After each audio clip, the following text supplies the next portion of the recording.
Welcome back to this episode of Uncover the Human. This week we are joined by Barbara Randell, or just Randall for short. And Barbara started a company called Future Image Group. She's here to talk a little bit about that, the work she does there. Welcome to the podcast, Randall. Thank you so much. I'm just delighted to be here. Thanks for the invitation. Great to have you. We're really excited to have you. So let's dive right into a little bit of what you do with Future Image Group. How did you get into this work? So I was a legal recruiter, legal headhunter for 15 years, and I worked with giant national firms and small regional firms, and I ended up owning my own shop. It was great. It was awesome. I was good at it. I've got a very strong psychology background, strong sociology background, strong corporate background, strong board background. I mean, I've got sort of all of these components. And then 2015 happened, which was, turns out to be a really great year, but it was challenging to go through. I got divorced. We ended up in trial, and then my back broke. That's a tough one. And I was 50 at the time. So I looked at it as a very clear message from my universe to sit down and let's think about what we actually want to be when we grow up. Headhunting was fun. It was great. Like I said, it was very lucrative and very wonderful. The one thing I really didn't love about it was talking people out of trees when they were miserable in their employment. Again, I was good at stroking people, good at managing that, but I was sort of burnt out from it. So actually, when I got off of my happy pills from my back surgery, actually, it's a good time to soul search. Exactly. I was no longer muddled by opioids. I actually started thinking about what advice I used to give to my candidates, which is do what you love. Mm-hmm. And what I love is relationships. I love humans. It's why I love your work so much. It's, it is absolutely the bedrock and the most fundamental piece of being human, right? Is how do we interact with other humans? So I started thinking back over the 15 years that I'd done this, and the thread that I just kept going back to was the boomers complaining about, excuse my language, the goddamn millennials, and the millennials goddamn ancient boomers. And I was curious about it because I was just interested. And what I found after, a ton of research was that we have right now uniquely 5 generations all working together at the same time for the first time in history. And each one of these generations speak a different language. They came up with a different worldview. They came up with a different standard of living. They came up with a different standard of work. They came up with different socioeconomic situations. They came up with, it was just so vastly different. And the one thing that was absolutely clear was that each generation wasn't talking to each other. And that's a problem. The younger folks came up in a way with all of this, technology and all of these other ways of communicating. And the older folks, they don't text much, they do now, but, but at the end of the day, everybody's talking different languages. And that was interesting to me. And what I found was that the 2 youngest generations, the millennials and the Zs, are actually it's starting to drool into the Xers and the boomers. They're actually losing the ability to develop, maintain, sustain, and nurture actual face-to-face relationships, which comes with it a variety of pretty alarming consequences.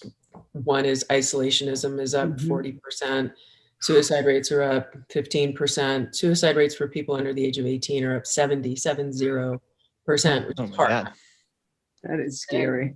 You can draw a direct parallel to that with people not actually having the skills, the words, the language to actually, again, develop, maintain, sustain actual human-to-human relationships. The other interesting piece about all of this is that we have evolved into the society of immediate gratification, and we've evolved into the society of the expectation of perfection, which has been populated largely by social media. And and all of that. And so the younger folks, they feel like if I can't be perfect, if I have a zit, I'm not going to go out, right? And then they also don't have the language to actually maintain these sorts of relationships. They sort of cut their teeth on social media. I've got 8,000 friends. Well, no, you have 8,000 people that check a like button, right? But that's not a real friend. I listened to KBCO, and they did a really funny 5 o'clock commuter comedy where the host was saying, or the comedian was saying, you don't have 8,000 friends, even though Facebook says you do. If you want to know how you can tell who your real friends are, call somebody up and say you need a ride to the airport at 3 o'clock in the morning. Yes. That's a great one. Yeah. But the concept of, okay, so yeah, you meet somebody, but then you got to follow up, and then and you got to do it again. And then you've actually got to be vulnerable, and then you've got to open up, and then you've got to do all that kind of stuff. And it's just, that's not immediate, right? And so we've been sort of hypnotized into thinking that these immediate connections are in fact connections, when in fact they are simply not. Anyway, so I did all of this research, and I thought, well, that's interesting. I wonder if anybody's actually doing anything about it, because I have a personal philosophy that you don't get to complain about something unless you're willing to do something about it. So we got all these people out there complaining about everything, and all these other, others. So I hired a marketing group, and we did a nationwide search to see if anybody was actually doing something about this void. We couldn't find anybody in the United States that was actually addressing this relationship issue. And I thought, well, maybe that's my thing. And so Future Image Group was born. And I wrote a curriculum which teases apart all of the actual components. What are the steps? What are the fears? What are the obstacles that people face when they are trying to develop these relationships? We all know that business is done as of relationships. You and I would not have met had we not had a mutual connection. And then all of a sudden, wow, we've got all this stuff in common. This is so cool. But that's how business gets done. And we have 170 million millennials and Zs who are our next generation of leadership. And if they don't know how to develop relationships, we're in a world of hurt.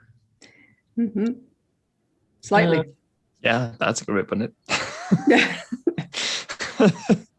But as I sort of began this journey, I really found out that this was kind of ubiquitous amongst all of the generations, not just the young ones. The Z, my generation, the X's, and the Boomers, and even to some extent the traditionalists, are all actually forgetting to talk. And they are forgetting language, and they are forgetting the words, and they are forgetting how to perpetuate these sorts of relationships. And this is a real problem. I mean, when was the last board meeting you were at, and half the people on the board were texting or doing something else instead of actually engaging and paying attention and giving people that common courtesy? So there's this whole sort of societal and sociological net effect of not actually being able to do this thing. And we're all human, and we don't stop being human when we become beings, right? That doesn't happen. There's a lot of companies that wish that were the case. Exactly. How much we try, it still happens. Yes. And pretend that that's the case, but no.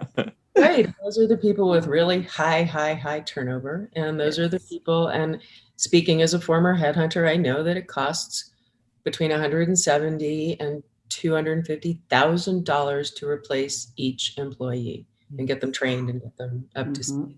That's a hefty hit. So, I mean, it does affect the bottom line. So that was Fig's story. I don't know if you want me to tell the story of Fig Jam, how that happened, but I think it's entertaining. I think it's great.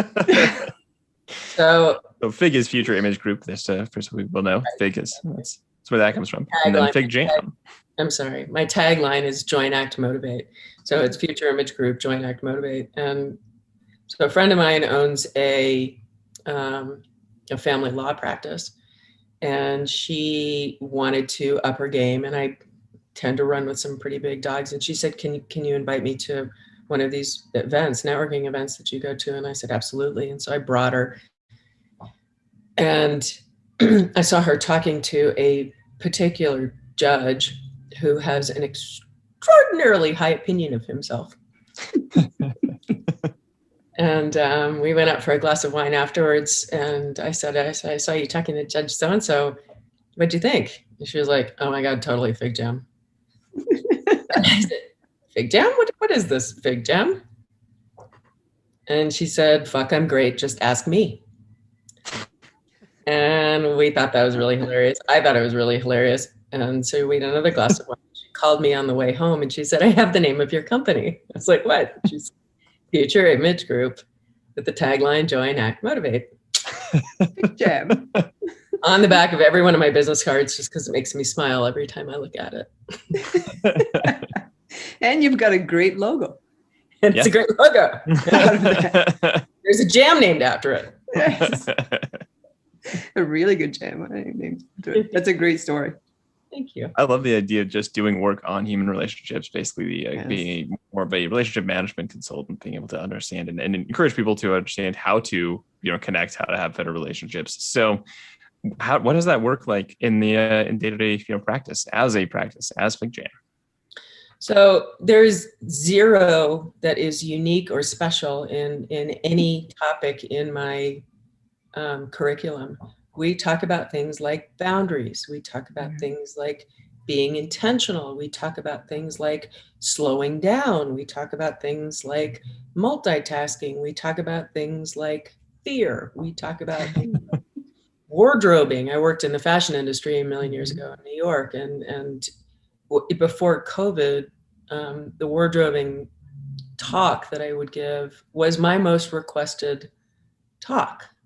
And I'm like, really? Because there's just so much more meaty stuff in what I talk about. Oh, but that's the surface stuff that people dare to look at. Right. But the wardrobing thing, I mean, you think about all of the different professions, all of the different standards, all of the different uniforms that we have to employ. The funny story, I have a friend who's a partner at one of the big national firms here in town. And we were out to lunch one day and he was going off on the goddamn millennials and they come in orange jeans and a blazer and they think that that's casual Friday and who do they think they're representing? Blah, blah, blah. And I said to him, I said, Mike, who's your biggest client? And he said, well, that's Amazon. I said, right. And you don't think that if that lawyer didn't walk into Amazon, he wouldn't be paintballed if he came in a three-piece suit? So it's a question of really thinking about understanding, how do you want to present? How do you want to be received? How do you want to be perceived? Sorry, redundant. Yeah, and that's such a good one to tie in with the generational conflicts too, since the move has definitely been more towards casual, towards jeans, towards laid back office. That's more, at least the tech scene for sure is very much leaning into that in a lot of the more creative spaces. So that's definitely a good starting point if you're going to talk about intergenerational conflicts too, because there's the immediacy of texting, the immediacy of how we dress. Yes. Sure, and then that also goes into communication. How is management indicating that, maybe torn jeans and a blazer, maybe that's not appropriate. Maybe just jeans and a blazer would be, who knows? But so much of this is the older folks tend to assume that the younger folks came up the same way that they did. They came up with the same standards. They came up with the same social protocols. They didn't. They just didn't. And so they have to be educated, right? I was one of my clients, I was one of my younger ones. RTD hired me to work with her, and And her boss called me up. She was like, she is stealing from the company. She is padding her time card. She is. I'm like, wait, slow down. Let me figure this out. And I talked to her and she said, and I said, there's this 10-hour a week discrepancy on your time card. And they think that you might be padding your time card. And I said, can you tell me about it? And she said, well, yeah, when I get in my car to drive to work, I log that hour as time, working time. And when I drive home, I log that hour, because in her view, it was, she was going to work and she was coming home from work. It was work. No, no.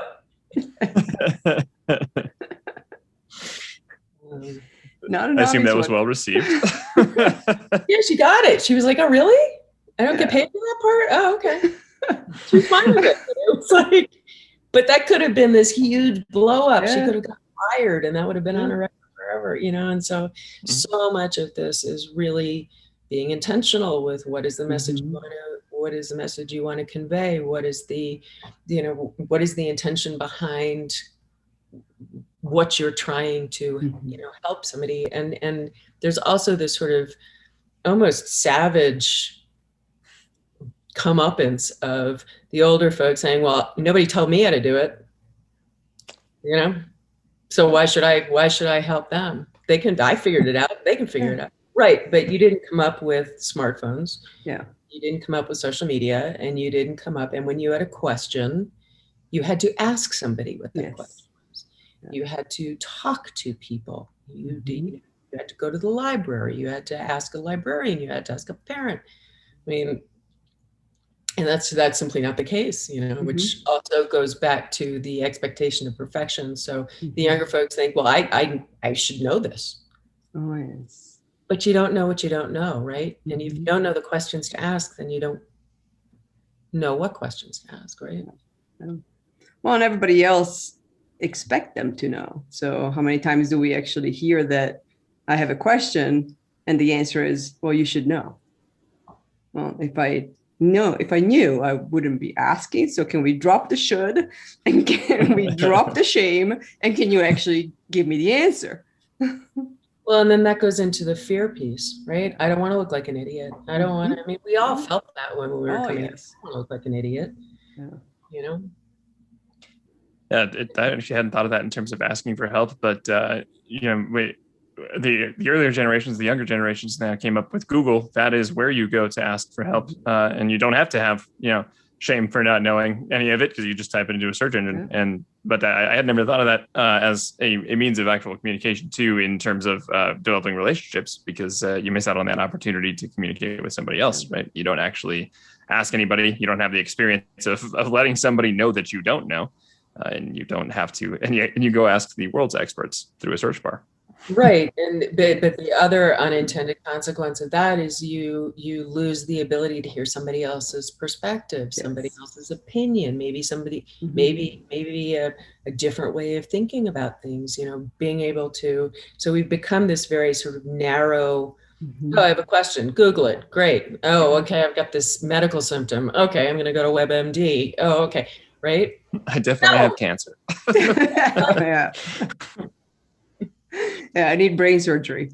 I'm like, no, you just forgot to drink water today. So that's crazy, all of these, and then we can extrapolate that into further societal issues, which are, we then become absolutely married to whatever it is that we happen to believe in, and God forbid we actually talk to somebody with maybe a differing opinion or viewpoint. And so, but what that does is it just shuts down actual communication and actual relationship building. I love talking to people that don't agree with my particular political or social or whatever I mean, it's fascinating to me. When I'll shut it down is when it starts getting, you don't know what you're talking about. No. And that goes back to your shame. It's just, but it's really, I mean, when you sort of go down this rabbit hole, it's really pretty systemic, and it's really pretty alarming, frankly, because again, we're human. We need this as a species. We require interpersonal relationships, right? We definitely do. I love the concept of it's not just you meet once or you get introduced, then you have that initial contact, and then like, boom, I have a relationship. Like, no, you don't. And relationships don't just automatically continue if we don't maintain them. And that maintenance it takes time and it takes effort. And it's not okay to ghost someone or ignore them or, expect them to just know that you're there for them when you make no effort. You're hitting it spot on. And then that also goes to, the lack of intentionality. The three of us met a while ago, and I'm like, let's go out for a happy hour, right? And then we're doing this, and and this relationship will continue, but it does require some effort. It doesn't happen automatically. Unfortunately, you guys are stuck with me now. I'm like gum on your shoe because I will stalk you. We will maintain this relationship. But it requires, putting a tickler on your calendar. Oh yeah, we haven't caught up in 3 months. Oh yeah, or that's just not intuitive anymore for all the generations, frankly. Because we become so quick hit emails and quick hit texts and so forth, and we're in the moment so much right now that thinking more broadly it's becoming less of a skill, and frankly a lost art, which is. And the interesting piece is that it is so easy to stand out.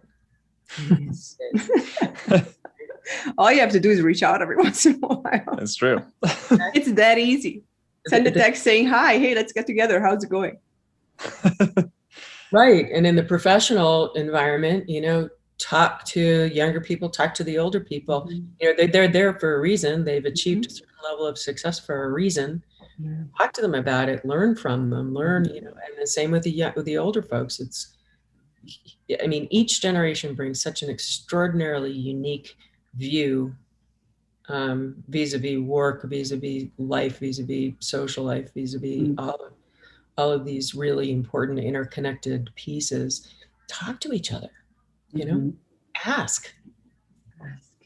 It definitely makes sense to do these things, and it definitely feels like those are definitely items that if you practice, it gets a lot easier, right? If you get used to sending a text message that just says, "Hey, let's get together," or sending out an invite for happy hour, whatever it is, it gets easier. You then know, like, well, that I didn't die reaching out on that one, and it's much easier to then start doing that again, and eventually it just becomes more habitual. But for people who aren't used to it, have you found good ways to like communicate that to them? To like, how do you tell people, like, here's some things to focus on? I just tell them. I'll tell you a really funny story. So my marketing manager is awesome. She's a millennial. She's fabulous. She's brilliant. She, does all the things that I really can't do, nor have any inclination of learning how to do technologically. And one time we had this little kerfuffle with something technology related, and she figured it out. And one morning at 7:30, she started texting me, and she sent me 7 texts in rapid succession, talking a language that I don't understand. She knows I don't understand it. She knows I don't track very well with technological stuff.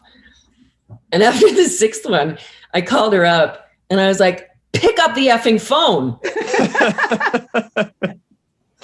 But if I had texted that back, she would have thought I was really mad at her, right? But by calling her and just saying, come on, remember who you're talking to. Then she laughed and she was like, all right, forgot. And the whole matter was resolved in 3 minutes, right? As opposed to back and forth with texting and doing all of that kind of stuff. About a month ago, this happened probably 3 or 4 months ago. About a month ago, she called me. She also manages rock bands, which is cool. Yeah, that's cool. She called me up and she said, you're not going to believe this. And I said, tell me. She said, I've been calling people and you would not believe how much I'm getting done. Oh, yeah. Said, really? She said, yeah, most people hate it, but I get stuff done, because it's not the endless back and forth with emails and texts. Yes. It's just pick up the phone. I like what you said that you called her and you're like just pick up the phone, and if you had texted that definitely would have come off harsh probably, and that's something I hadn't thought of. When you go over text, you get very used to explicitly stating a lot of manners, right? I mean, if you get used to the text-based communication on a lot of emails, a lot of texts, you have to over indulge in, and to your point, a different kind of language. I mean, you're essentially using overly polite language because you want to make sure it doesn't come across the wrong way. Yes. And I hadn't thought of that before, but then when you try and translate that into the real world, that probably adds to the fear of just having general communication, because if you have something hard to say, we're not super trained to do that, especially over text. Like you have to be explicitly nice. But that also goes back to the ghosting thing, and this is going to be hard. I don't want to have the conversation. Yeah. So then that's avoided. But in fact, I'm of the belief and say almost every day you can pretty much say anything to anybody if you use the right tone, if you do it in the right time, if you do it with the right intention, and if you choose the right words. Right? But that requires forethought, and that requires being intentional about, okay, what do I want to say? Who am I saying it to? How is it likely going to be received? What do I want the takeaway to be? What do I want the resolution to be? Right. And so, but that requires time, and we live in an immediate gratification society, and I just want to puke it all out because it's scary and uncomfortable and I don't want to do it. And so I'm just going to word vomit. And then generally it's not received well. Text and email, great, wonderful, terrific additional form of communication, but it lacks nuance. We're human. We're always going to overlay the mood that we are in when we are reading anything. Oh, yes. And so if somebody is saying something that bristles you, all of a sudden it's, and that could blow stuff up, right? And that's not the point of communication. The point of communication is finding resolution or finding a common ground, right? One of our meeting in general. Yes. Creating the relationship. There's a theme here. We had one of our first episodes we recorded was just Alex and I. We talked about hard conversations because they're avoided so often, and because the avoidance is what ruins relationships, not the having them. And it's one of my biggest pet peeves, coming from a society and a country that has the hard conversations, and people will sit in a room and yell at each other for 2 hours and then kiss each other and love each other and and make sure that we're seeing each other again in 12 hours for pizza. So we talked about that, and one of the things that we said is, like, if you focus on the relationship instead of what you're afraid of saying, and you prioritize the relationship, as you said, you can say anything with the right tone and the right words, and just the fact that you're saying it when you need to say it, not 6 months later when you got caught in hiding information. You can say anything. And honestly, even 6 months later, you could still probably save the relationship that way, because it's better than silence. Absolutely. And we internalize. So if it's a difficult situation that involves anger or hurt or frustration or any of those things, which, by the way, all boil down to fear. Yeah. Because every single human emotion can be boiled down to two things: love and fear. Right? Yeah. So if you're having a conversation that invokes fear, understanding that that's part of being human, and yes, it's a not so pleasant part of it, but it is part of it, and embracing that piece of it, feeling the feelings, letting them naturally come out, and then calm down, and then think about your words, and then think about how you're going to deliver a message that may be uncomfortable. But what happens organically is when you remove the emotional piece out of it. I talk all the time about teasing the emotion out of the reality, being able to separate the two. They're all a part of us, right? They're just part of being human. But if you can recognize the emotion, if you can recognize the feelings that are behind the emotion, if you can honor those feelings and those, what could be reactions, tease it out, and then think, okay, what am I trying to accomplish here? What do I want? What do I want to accomplish from this exchange? But again, that requires time, and that requires slowing down, and that requires actually creating space for yourself to do that. We talked a little bit about how silence can be very uncomfortable, and that's one of the reasons that it's sometimes hard to slow down, especially in the middle of the conversation. If you're having a conversation, especially as it gets heated, or if there's more intensity to it, it's harder to take that breath and space, even though that's often like, you're seconds away from having an entirely different reaction if you just allow for that, Really? like the gap. But it's uncomfortable. It's hard to start that until you get more used to it. Yeah, but you're talking about something really important, which is practice. These are skills. It's like you don't go to the gym and start lifting 50-pound weights, right? You go and you start by 2.5 pounds. And it does require practice, and it does require intention, and it does require a consciousness of effort.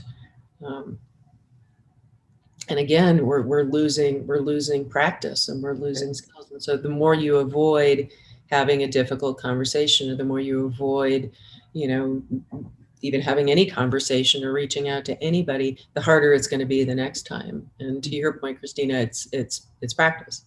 It is. It never gets easy. You just get used to it. You get used to knowing that it's not the end of the world and you can survive. Yeah, I would argue that it does get easy, after you've been practicing for a while. I mean, I was in a meeting this morning with a bunch of board members, and some of them were pretty intense conversations. And one of them got going, and I literally shut her down, and I literally asked her a question. She was complaining about something, and I said, well, why are you still doing it? She reared back, and she's like, what? But again, I did it very nicely. I did it with a big smile on my face, and like, explain this to me, help me understand this, right? And so and that's just very natural, because it's absolutely authentic. It's absolutely genuine. I'm genuinely curious about why she's putting herself in this situation, But that it takes people, it's like when I called Sarah to tell her to pick up the phone. Yeah. You're like, wait, what? All right. That's the secret. Pick up the phone. I used to have in the company Alex and I used to work at. That was a rule that I had at least tried to establish for support tickets. It was like, if you can't figure out what the problem is and have a clear solution in mind that you're providing to the client within the second back and forth email exchange, pick up the phone. Because you're not going to figure it out, and it's going to drag on, and you're going to make assumptions, and then you're going to go fix something that has nothing to do with their problem because you never listened. But on the plus side, people will be angrier. Oh, yes. Which is an added benefit. We'll be more frustrated as the signals cross. Exactly. The interesting thing about like the practicing idea, that you have to practice these things, is that I think that one falls back to fear too, because practice by default means you're going to be making some mistakes there. I mean, it's going to be imperfect. And that in our world of perfection, our world of wanting to get it right and being asked to get it right from the get-go, it can become then not worth trying if you can't get it right the first time. Yeah, I mean, that's exactly right. And, I tell the story when I was before COVID, when I was speaking, but, when I was little, my dad used to send me down to the corner store to buy him cigarettes, right? I was like 10. And I would walk down there by myself, and I would have to talk to the store clerk. Hi, here's the note from my dad. My dad wants me to buy these things, and invariably somebody would push back on it. I'm like, right, okay, which you can call him. So I had to learn how to have those kinds of conversations, right? Yes. Was I great at it? No, I was 10. but that's when I started practicing. I had to shake hands and look people in the eye when I was younger. And I hate sounding like this because it's like back in the day, but But none of that exists anymore. You can avoid anything that is basically interactive communication. You can really pretty much avoid it if you want to. Right? I had no choice, you know. And so I got a lot of practice. You know, I had to stand up when grown-ups came in the room. I had to shake them and look them in the eye, and I had to do scary things. And they were scary, you know. Grown-ups are scary from a little person's perspective, right? Yeah. But the younger folks, they don't have to practice, and they don't have to do all of these things, and that's how you get good. It kind of reminds me of what you said earlier around the baby boomers complaining. Nobody taught me. And I'm like, oh, actually they did. Society taught you that you had to dress up a certain way, and you had to stand up, and you had to shake hands, and you had to pick up the phone. You weren't born with that knowledge from nowhere. It's a great point. It's a great point. Yes, we did. And it also taught how to have a conversation, and it also taught us how to bridge those uncomfortable silences. And it also taught us, you know, how to pivot if the conversation was going in a direction that we weren't comfortable going in, and moving the conversation that way. But that was all done because of practice and because of modeling that behavior. Right? Yes. Yeah. We do it for long enough, it feels we take it for granted. I mean, it's like learning to walk. None of us now think about it. We just walk. You know, you learn conversations well enough. You eventually just start to do it, and you forget that you didn't know at some point. And I think that takes some level of empathy, especially when you meet people who just don't have X skill yet. And that could just be any skill. It could be conversations. Could be really any workplace skill. There takes some amount of empathy to be like, right. At some point, none of us knew what any of this was, and we all had to learn from somewhere, even if it feels very ingrained. It's a great point. Are you familiar with myelin, neurotransmitter? I don't think so. So when you're growing new behaviors and new skills, you're essentially growing new neural pathways. And so those come together closer and closer until they actually connect, but they're still pretty unstable, right?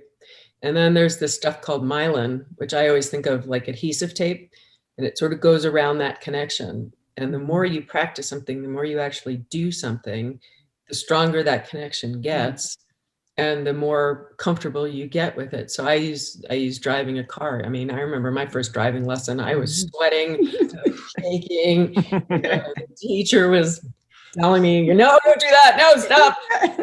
It was terrifying. You know, you get in the car, you don't even think, it's just do it.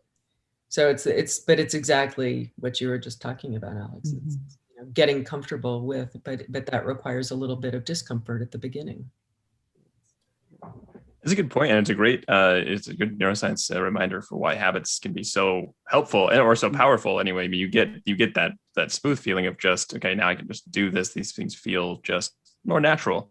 But on the flip side, we can also, the brain's working the same way, making the same connections with things that we're less comfortable with, and finding ways to avoid things. And we can find very, very comfortable habits around the things we don't like to do.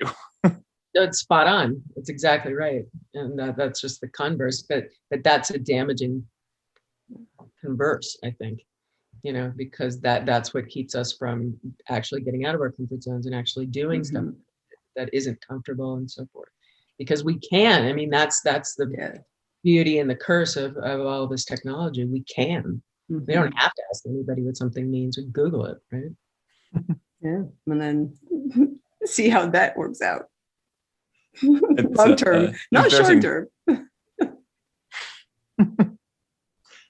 I was just saying, it's embarrassing to admit, but until into my 20s for a while, I did not really like talking on the phone particularly at all. And at some point, I think like late teens into early 20s, I had what I felt like a giant epiphany at the time, which was that when you get on the phone, you actually just have to say the things you need to say. You don't have to build it up into something. It took me a lot longer than I'd like to admit to realize that that's all you actually had to do. If you want to call and make a reservation at a restaurant, you can actually just call in and ask for a reservation. And there's not like, I don't know what I expected. I tell this other story about when I was little. My best friend's name was Elizabeth Saltzman. We used to talk multiple times every single day on the phone and so forth. And But when I wanted to talk to her, I had to call the house. And I had to talk to scary Mr. Saltzman, who really didn't have a whole lot of patience with me because I called all the time. But the thing was, I really wanted to talk to Elizabeth.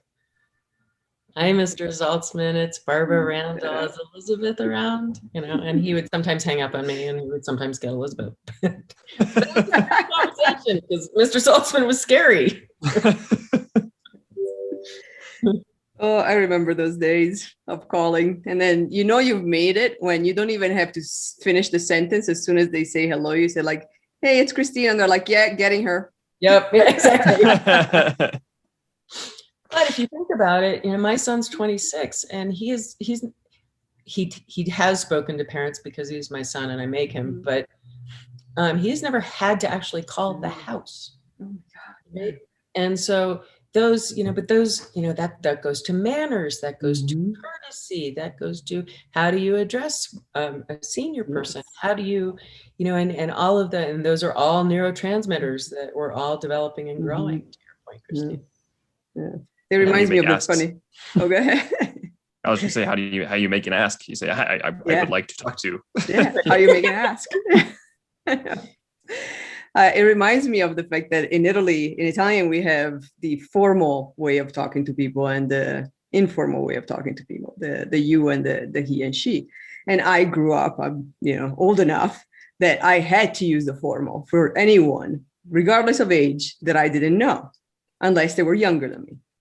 And so I grew up with that. I still have it. And it's really hard for me right now when I travel back to Italy and I'll walk into a shop and somebody who's younger than me or even my age uses the informal to address me. Like I have this like irk of like, you don't know me. I don't care that we're the same age. I'm like, you still don't know me and I'm a customer and you're the sales clerk.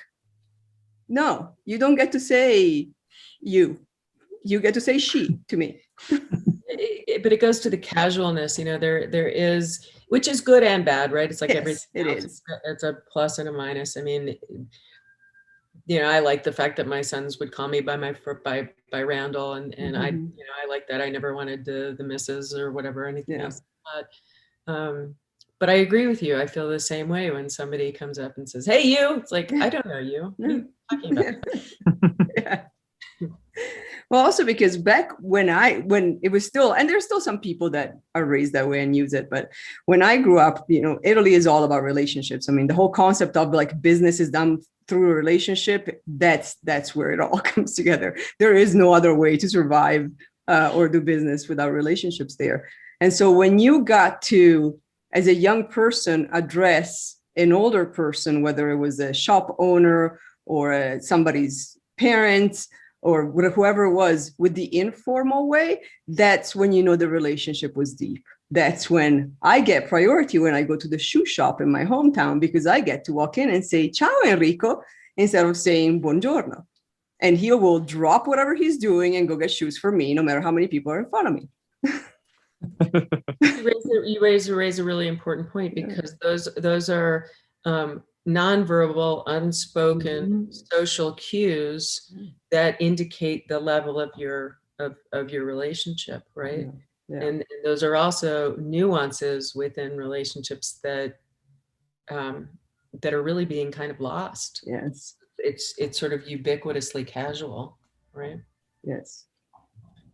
Yeah, actually, Christina just sent me, I think, this podcast on how language shapes how we think about the world. Like in Russian, they have like a lot of different words for shades of blue. And so as a people, Russian people are better at discerning shades of blue because they have to describe them in much more nuanced fashions. Right. And there's lots of different like examples of this. There's people that don't use left and right. They use north and south. That's it. Like everything is directionally based on, even when wherever you're standing, it's all north, south, east, west.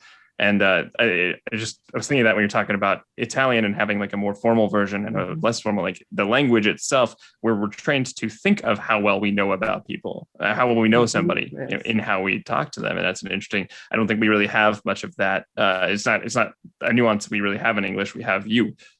And we use it differently. Like you were saying, Randall, you can say, hey, you, and that might feel a little informal, feel a little bit like we don't know each other that well. but we don't have a different word that a lot of the romantic languages have. My mentor, who I lost last year, but she was my mentor for 40 years. She told me once, she was a psychiatrist. I'll tell you that story in a minute, but she was one of the first female psychiatrists. She trained in Vienna with Anna Freud. I mean, she is like that person. But she told me once, and I'll never forget it. She said, you know, what separates us as human beings, as a species, is we have the gift of English language, and we have the gift of being able to, or Italian, or, you know, whatever else. Yeah. We have the ability to actually articulate exactly what we mean to articulate.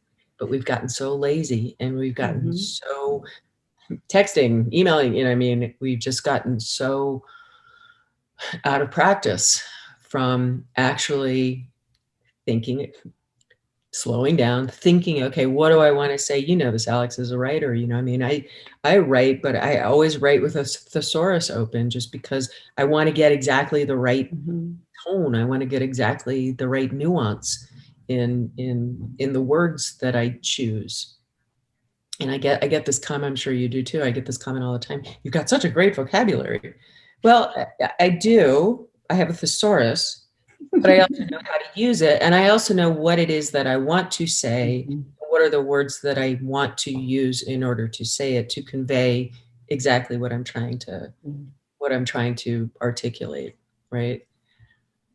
I really like the idea of the thesaurus, because it's a good tie-in of like how technology helps us communicate too. You can get to a thesaurus anywhere. You can get to Google. So when you know what you want to say, the thesaurus is helping you get there. You can use technology, and that's why it's a lot of people wanted to for a while there, and I think it's less popular now. Just, you know, blanket paint all of social media and texting is just a very, very bad thing. There's nothing that will be gained to this, but there's ways to use these things to enhance just regular human interaction.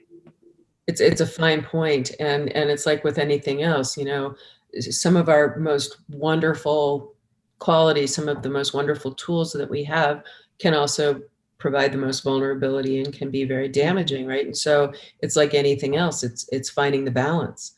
You know, when is it better to pick up the phone, or God forbid, actually go and talk to somebody, or when is it better to actually, you know, engage in email? If you're trying to memorialize a conversation, or if you're trying to document, you know, the process of conversation, or how we got to this particular outcome, email's great, you know, and technology is miraculous. It's absolutely miraculous. Where it starts getting scary is like with the social dilemma, and, you know, everybody tracking everything that you. Yeah, I was looking at a necklace on Tiffany's website about a month ago. All of a sudden, Tiffany ads keep popping up on my Facebook. I mean, it's a little scary to me. It is. So one thing I'm curious about, I mean, practice is such a great term for what kind of has to be done. You have to practice these things for practicing relationships, practicing conversations. Have you found good techniques that you like to recommend to people, or just ways that you suggest starting practice for people that want to practice more? It's a great question. I think number one is recognizing when you're avoiding having a conversation, when you're avoiding doing something. The first step is to understand, why are you avoiding it, right? But that requires some introspection, and that requires some self-awareness. And so, you know, I always default to why. It's probably my favorite word in the English language. It is, why are you doing something? Why are you behaving this way? Why is your stomach ready to jump out of your body because you're so fearful and you want to throw up, right? Yeah. Okay, well, and then if you can understand why, then you can formulate a plan to get around it. I always talk about, you got to know where you want to be, and then you can backtrack and figure out how you want to get there. Right. But you got to know where you want to be. And if you know where you want to be, and all of a sudden you can't pick up the phone, or you can't do it, then that's a great opportunity to sort of say why. And, you know, and then recognizing the fear, recognizing the avoidance, recognizing, you know, why am I scared? Is it because I don't want to look like an idiot? Is it because I think this person's going to judge me? Is it because, I am not feeling good in my skin right now? It's 9 times out of 10, all of the things boil back down to us. Yes, they do. Yeah, I like that journey, and it's very familiar, very closely related to the change management journey. Is like, where do you want to be? You understand that? Good. Now let's backtrack on how we get there. And yes, it is a journey. You can't just jump ahead and teleport yourself to the future, or expect your employees to teleport themselves to the future. Right. Or mind read. Or mind read. Yes. But that goes back to language, and that goes back to words. You've got to, if you have employees, there's this funny story. I went to visit my aunt and uncle in California a million years ago, and she was running around. She was pissed because her cleaning lady had made some mistake and didn't clean right. And I said, but Liz, did you ever walk her through and show her exactly how you wanted things to do, or how exactly you wanted your house to be cleaned and your laundry to be done? She said, no, she should just know that. Like, right. But this is your house, and you may have different ideas about how you want your house cleaned than all of her other clients. And so you're going to remove that irritation and obstacle because she's not doing it right by educating her. And that's setting expectations, right? And it's the same thing with humans, right? If we can set that expectation of honesty, openness, candor, vulnerability, and all of that kind of stuff, then it becomes pretty not easy, but it becomes more intuitive in terms of executing those things. Did that answer your question, Alex? Yeah, absolutely. That's a great example. I love the idea of just having to explain yourself and just be, honestly, a lot of it sounds like a lot of the advice that you get when you go through like mindfulness and you try and like understand more of that. It's a lot about taking the time to understand why am I reacting this way? And I liked your terminology earlier. You said teasing the emotion out of the reality. And there's so much of like, I'm definitely having an emotional reaction, and it's not about shutting that off and pretending like it wasn't there, because that's not going to help. It's about knowing it's there and understanding how to differentiate that between that. And I love the idea of starting with intention. Where do you want to be? What's your why in this situation? And actually reminded me of that comment, what you're talking about, like calling up your friend on the phone and having to go through her dad. You have the why, what you want to get out of getting on the phone, and you're willing to go through some of the obstacles to get there. It's a great idea to slow down enough to know where are you trying to go in the first place. Like I probably should have done before I started this rambling answer. No, it wasn't rambling at all. Pretty comprehensive, but that's also a skill, is being able to. I do it really, really quickly and very naturally now. I didn't always. There's a great saying or meme or something that I saw somewhere, which is, just because it only takes me 10 minutes to do something doesn't mean that it didn't take me 10 years to learn how to do it. Oh yes, definitely. Right? I saw that in relation to it was Hussein. They were talking about Usain Bolt. They're like, yeah, he won, the gold medal in 9 seconds running the 100-meter dash. Like, that race happened in 9 seconds, but it happened over 20 years. Yes. He didn't just get there. It reminds me of something that came up before a workshop that I facilitated this morning on leadership, and one of my co-facilitator actually said, like, hey, like this organization that I'm sending a proposal is really wants to see results, and their complaint is that they keep doing these one day, presentations, or even like 2-hour or 1-hour presentations, and then people don't walk away and practice what they learned in the 1-hour presentation. And she's like, what, how do I explain that to them and on why that's happening? And all I could think of was like, well, you know what? I can go to Wimbledon and watch Federer play tennis once for 4 hours. That doesn't mean I'm going to play tennis when I come home. It's a beautiful example. It's really important, because that's part of the reason that my sweet spot with FIG is doing one-on-one training, because I can go and I can talk a blue streak. I can talk about all these things in FIG for 6 days. It doesn't mean it's not going to sink in, right? They're going to say, oh, good, I'll listen to that, check. And then they're going to go off and they're going to go do whatever it is that they've always been doing, right? But with the one-on-one, it becomes, and it's really interesting. It becomes, you become accountable to it, right? And you have to, practice it. And I'm a very safe person to practice it with, because I don't judge. I am a third party independent observer with no skin in the game except to help you be more rich and more full and more satisfied in all of that kind of stuff. So it's but it does, and practice takes practice, and it doesn't happen overnight. Like we've been sensing a theme here today. It's a theme in all our podcasts. Yeah. It's practice. Practice, right? Well, but then that goes back to, again, the immediate gratification thing. And just the other day, I had a young person that I'm working with, and she was like, but it's hard, Randell. It's hard. And I said, yes, hard is hard. Hard is not just a word. Hard, the action is hard. And it's going to require a little bit of discomfort, and it's going to require a little bit of feeling like a cat in water. And but once you own it, you're going to own it, and then it's not hard anymore. Yeah. That's the beauty. You can't really go back. It's like awareness. You can unknow. You can pretend to, and you can try to, and then you're not going to sleep at night. Well, it's pure denial. It's just people who choose not to. Yes. It's also interesting thinking about the concept of hard, because you can go the hard path and you can learn these things and through practice and falling over, or you can not learn them and it will theoretically seem easier, but you're going to be experiencing death by 1,000 paper cuts as little tiny hard incidents start to back up over time because you haven't done the hard push.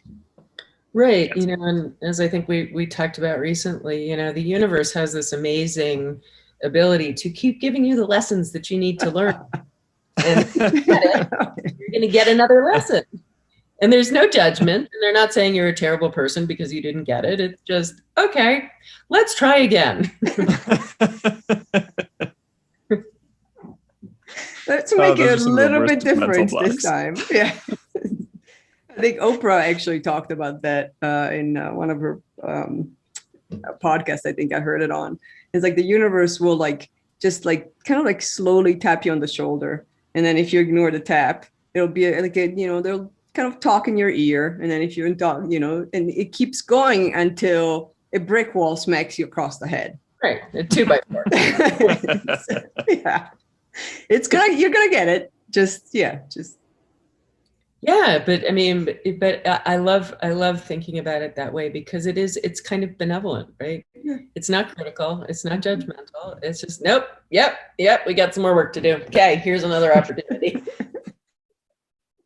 Yeah. And I'm sure we've all been in those moments.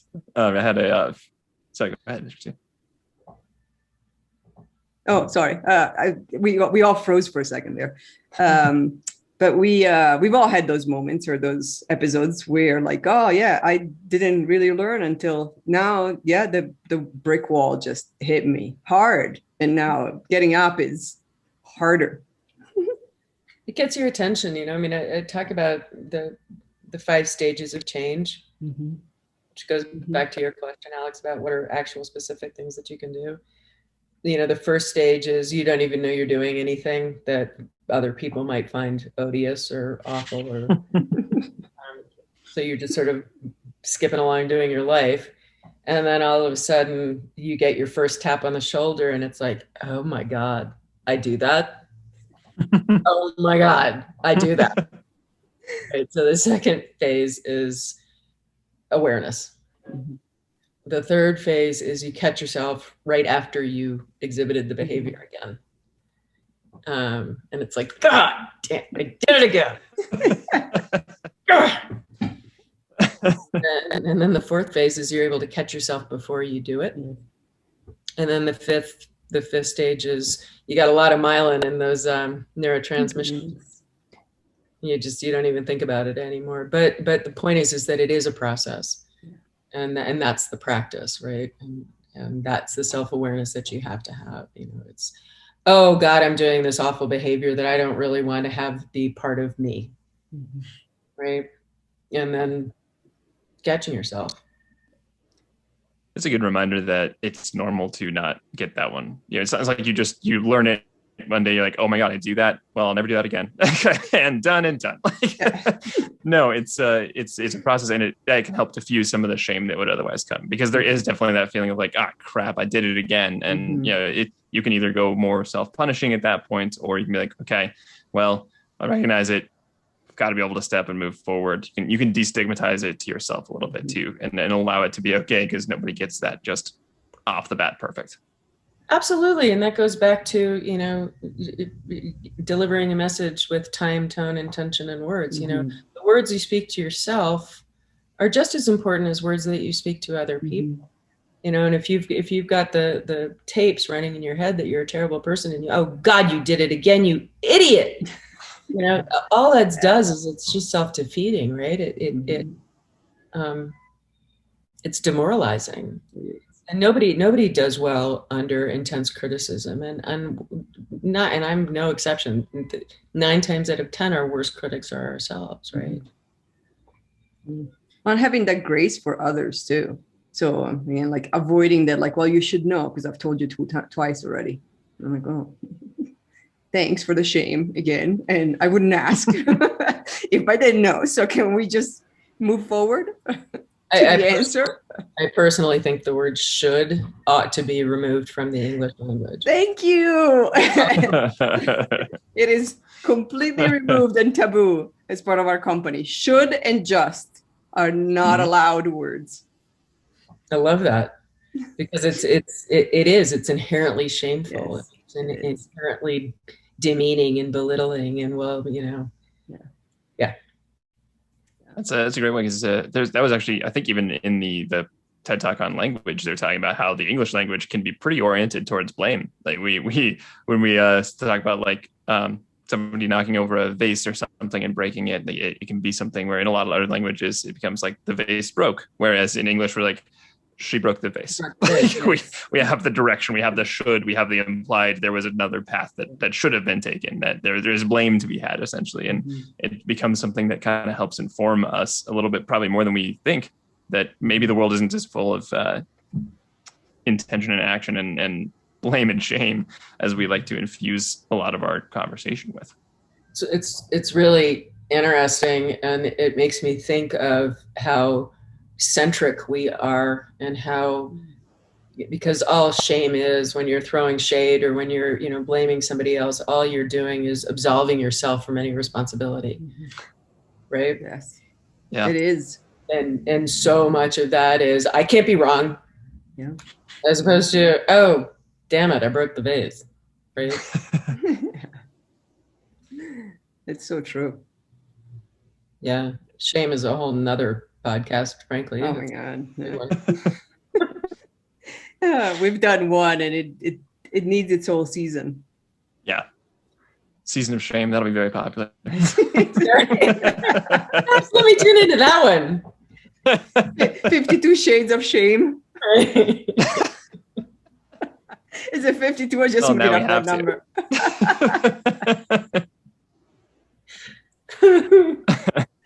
We do have to. Yeah, but I mean, the whole notion of being wrong is bad, but being wrong is part of growth. Yeah, it is. Yeah. I always bring this up because it's one of the best examples, but if we shamed every toddler that is learning how to walk, nobody would after their first stumble, nobody would be walking. So why is it that we can shame adults if they have to ask the same question 3 times? It's exactly right. Because you should know by now. Should know. Because it's just that easy. It's just that easy.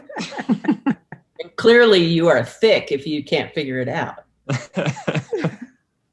So stop asking or keep appearing thick. Yeah, because it can't possibly be that I didn't explain it well enough.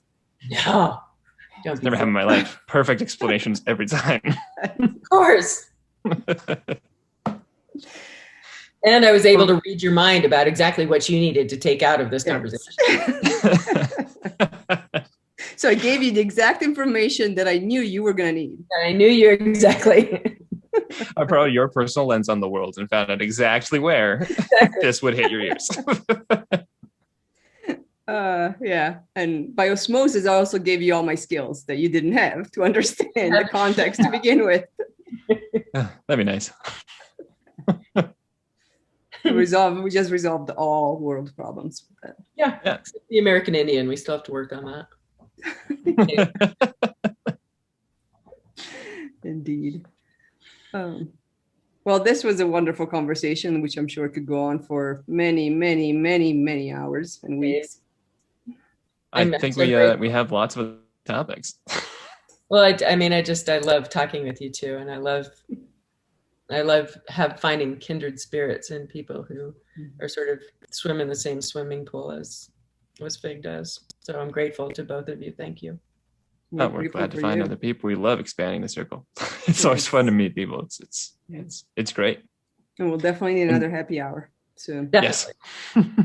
Definitely. So a couple things before we wrap up, though. A couple questions for you, Randell. First of all, and I think we primed you a little bit for this one, but what does authenticity mean to you? I actually, when you mentioned it, not the last time, but the former time we were talking, I thought about it and I thought, God, that would be a really interesting blog to write about.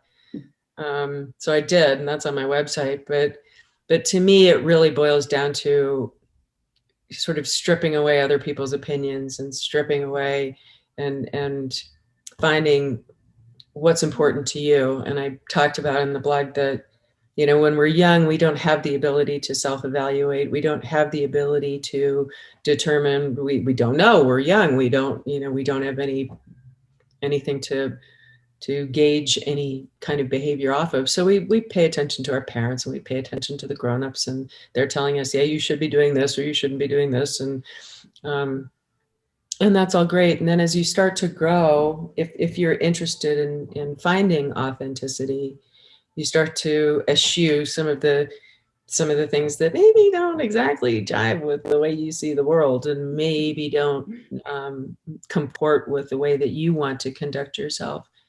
And I think authenticity is having the courage, frankly, to be able to step away from other people's expectations and shoulds and be able to explore, because so much of your own authenticity, you grow up in a very narrow world. I grew up in a very narrow world, right? It was, this is how we do things, this is how you're expected to do things, and blah blah blah. And I said in the blog, I am the black sheep, I am the apple that fell and rolled away from the tree.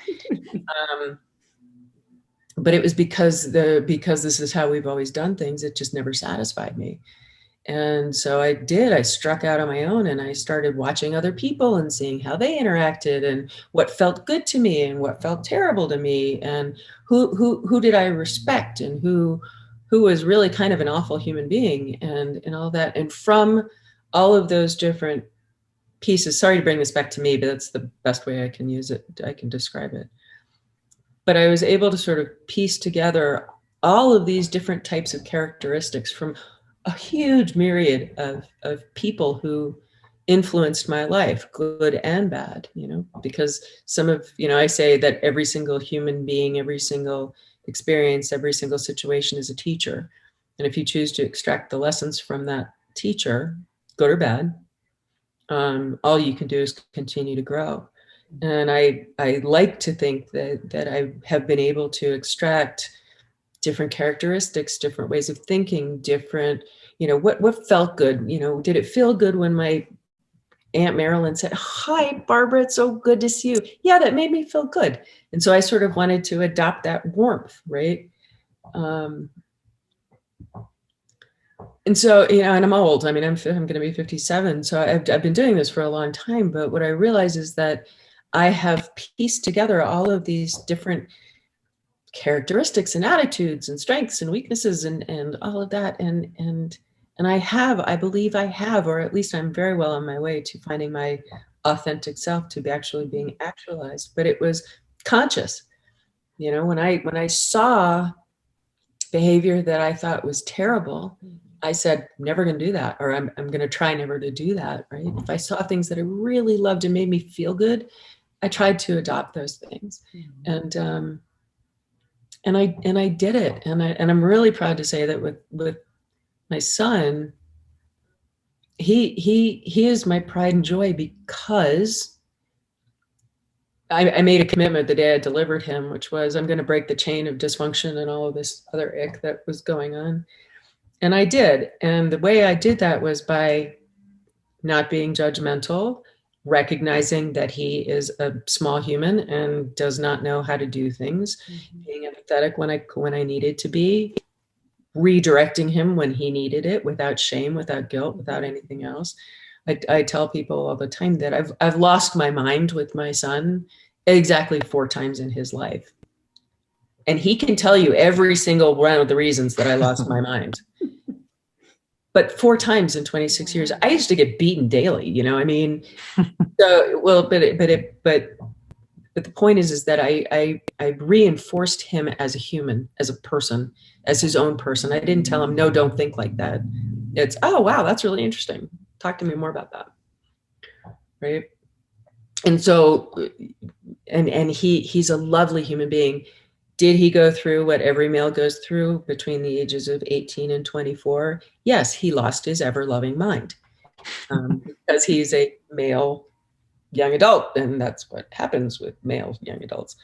And I didn't like him very much back then, and he knows that. But he had to go through that. He had to do that in order to break away. And I understood that it was hard as a mom. But he's out on the other side, and he's a good man. And I think that's what authenticity is are you a good person to yourself? Right? I think.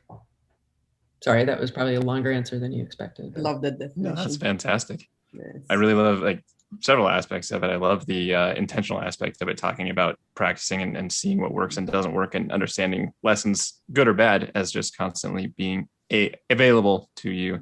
And I also really love the addition of the word courage. I think that is something that's huge in trying to live more authentically, be more yourself, to eschew other people's opinions. That takes a lot of courage, and there's a lot of work and time that goes into that.